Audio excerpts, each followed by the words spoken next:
Fundamentals of electric সার্কিটের practice problem 1.1 একটা করব এখন। এখানে প্রশ্ন বলা হয়েছে calculate the amount of charge represented by 10 billion protons. That means 10 billion প্রোটনে কতগুলো চার্জ বিদ্যমান সেটা আমাদেরকে বের করতে হবে। তাহলে সলিউশন করি একটা। তাহলে 10 বিলিয়নে কতগুলো চার্জ বিদ্যমান সেটা যদি বের করতে হয় তাহলে প্রতি বিলিয়নে কতগুলো চার্জ আছে সেটা আগে আমাদেরকে বের করতে হবে। তাহলে 1 বিলিয়নে 1 বিলিয়ন প্রোটনে কতগুলো চার্জ আছে।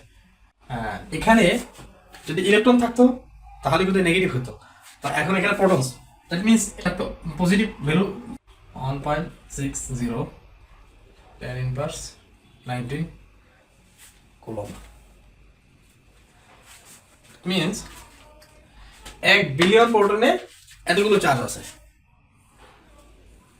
এতগুলো চার্জ। 1 বিলিয়ন প্রোটনে যদি এতগুলো চার্জ থাকে তাহলে 10 বিলিয়ন প্রোটনে কত হবে, এটা গুণ হবে আর কি। তাহলে আমরা 10 বিলিয়ন প্রোটনস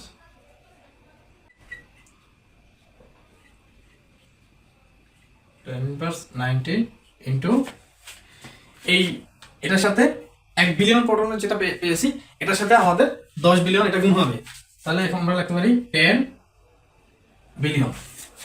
ঠিক আছে, তাহলে এটা আমরা যদি ক্যালকুলেট করি তাহলে আমাদের আসে 1.6 ইন্টু 10 ইনভার্স 9 চার্জের একক কুলম্ব।